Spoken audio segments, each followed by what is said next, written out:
الحمد لله نحمده ونستعينه ونستغفره ونعوذ بالله من شرور أنفسنا ومن سيئات أعمالنا من يهده الله فلا مضل له ومن يضلله فلا هادي له وأشهد أن لا إله إلا الله وحده لا شريك له وأشهد أن محمدا عبده ورسوله أما بعد فإن خير الحديث كتاب الله وخير الهدي هدي محمد صلى الله عليه وسلم وشر الأمور محدثاتها وكل محدثة بدعة وكل بدعة ضلالة وكل ضلالة في النار فأعوذ بالله من الشيطان الرجيم بسم الله الرحمن الرحيم وقضى ربك ألا تعبدوا إلا إياه وبالوالدين إحسانا إما يبلغن عندك الكبر أحدهما أو كلاهما فلا تقل لهما أف ولا تنهرهما وقل لهما قولا كريما واخفض لهما جناح الذل من الرحمة وقل رب ارحمهما كما ربياني صغيرا. اسٹیج پر بیٹھے ہوئے معزز و معقر علماء کرام، اس عظیم الشان اجلاس کے صدر محترم فضیلت الشیخ انعام الحق صاحب مدنی، ناظم جلسہ فضیلت الشیخ پرویز عالم صاحب فیضی حفظہ اللہ و تولا، اور میرے محترم دوست فضیلت الشیخ اسحاق عالیابی صاحب، قوم و ملت کے لائقور نوجوانوں، مستقبل کے ہونہار عزیز بچوں اور پردہ نشین میری ماؤں اور بہنوں، میرے بھائیوں، جب ہم اپنے گھروں میں اڑوس پڑوس اور سماج سوسائٹی اور اخباروں پر نظر ڈالتے ہیں تو ہمیں بخوبی یہ بات واضح انداز سے آ جاتی ہے کہ ہم اور آپ والدین کی خدمت کرنے میں بہت پیچھے ہیں۔ اللہ نے والدین کو اتنا اونچا مقام پر رکھا ہے اور ہم والدین کو سب سے نچلے طبقے میں رکھنے کی کوشش کرتے ہیں۔ تو آئیے اللہ نے قرآن میں کیا کچھ فرمایا ہے والدین کے حق میں۔ وَقَضَى رَبُّكَ أَلَّا تَعْبُدُوا إِلَّا إِيَّاهُ وَبِالْوَالِدَيْنِ إِحْسَانًا،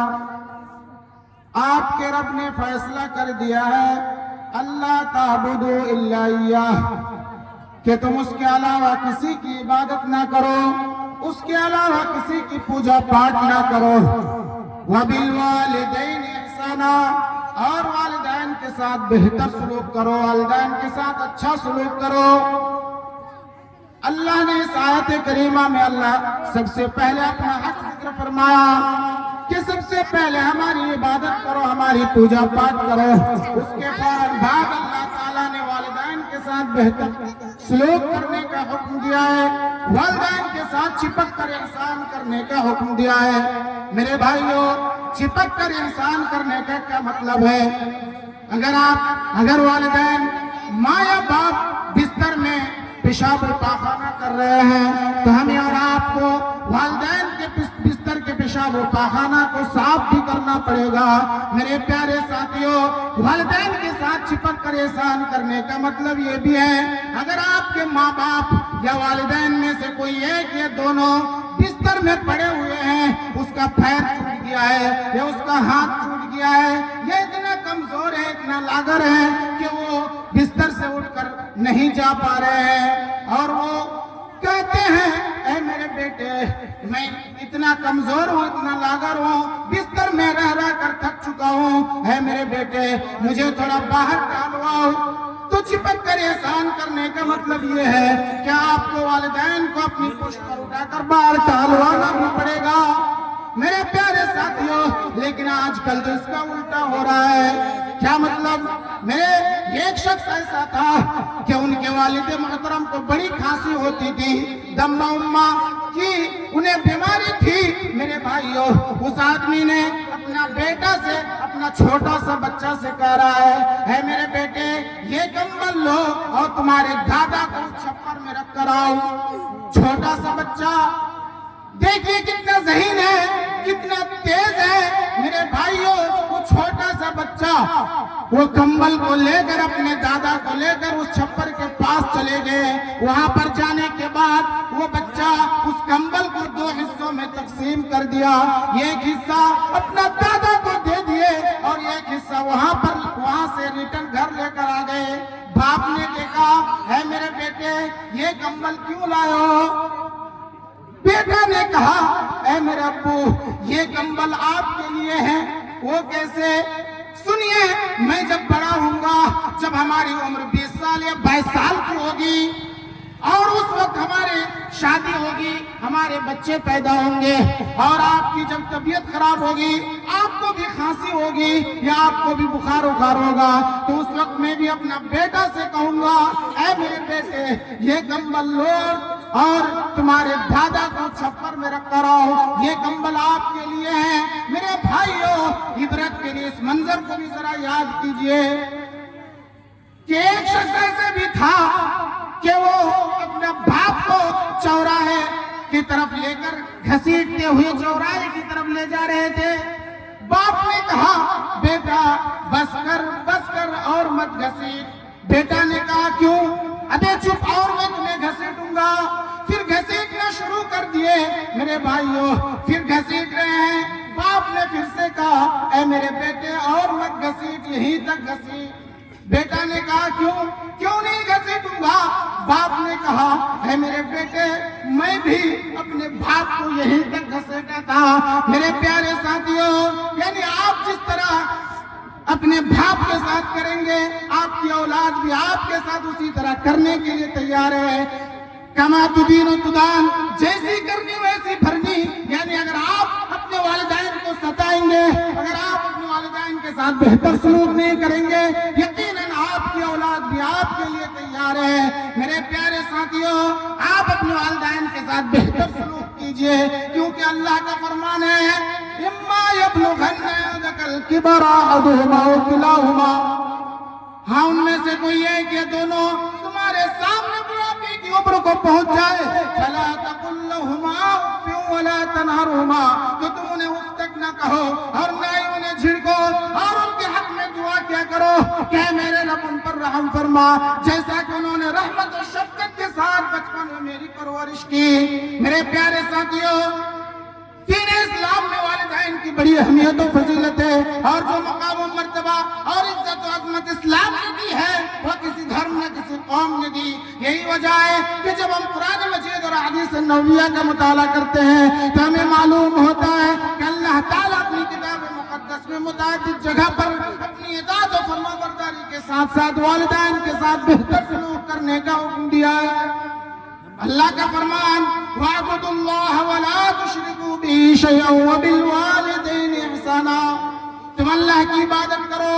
اور اس کے ساتھ کسی کو شریک نہ بناؤ، وَبِالْوَالِدَيْنِ إِحْسَانًا، اور والدین کے ساتھ بہتر سلوک کرو۔ میرے پیارے ساتھیوں، یہاں پر بھی اللہ تعالیٰ نے سب سے پہلے اپنا حق ذکر فرمایا، کہا کہ سب سے پہلے ہماری پرورش ہونی چاہیے، ہماری عبادت ہونی چاہیے۔ اس کے فوراً بعد اللہ تعالیٰ نے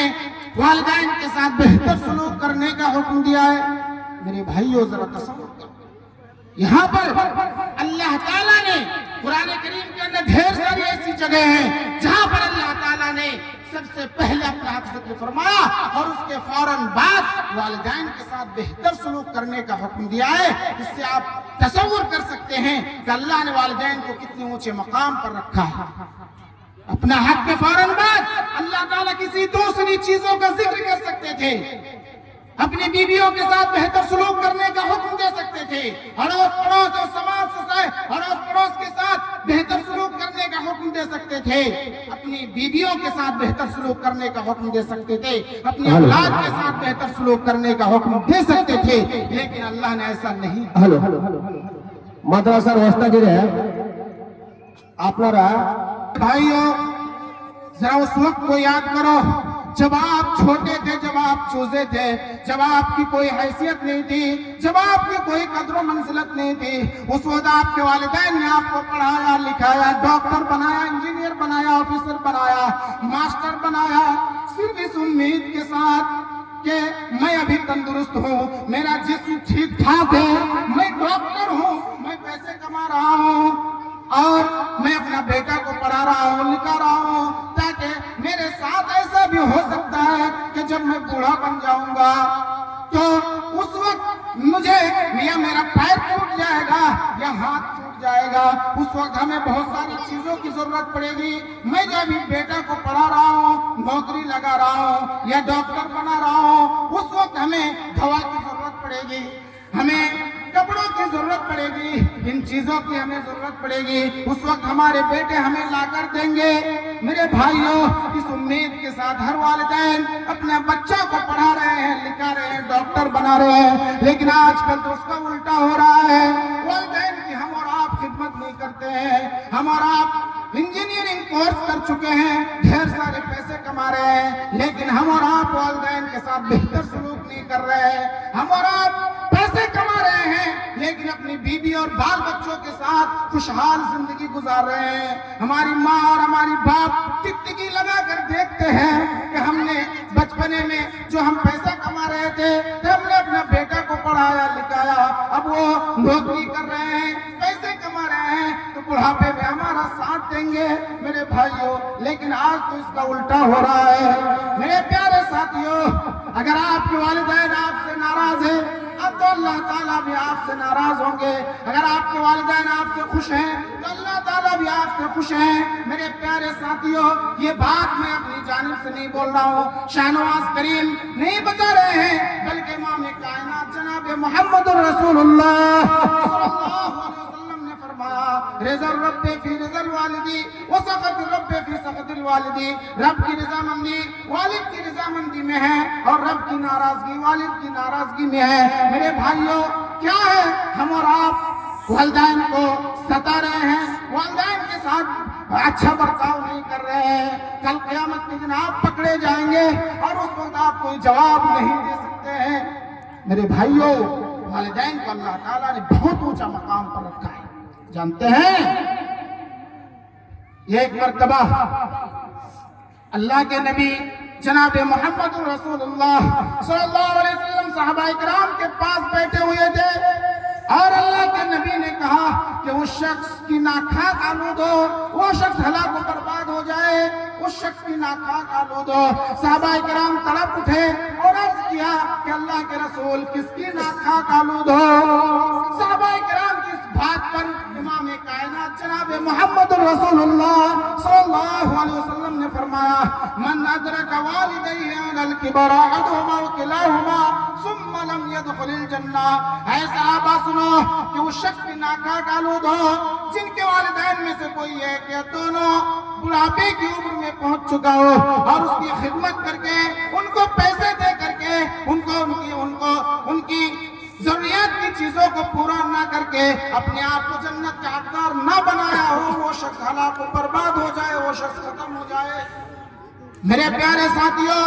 تمام والدین سے میں کہنا چاہتا ہوں کہ آپ بھی اپنے بیٹا کو حافظ قرآن بنائے، اپنا بیٹا کو حافظ قرآن بنائے، کیونکہ حافظ قرآن کی بڑی اہمیت ہے، بڑی فضیلت ہے۔ میرے پیارے ساتھیوں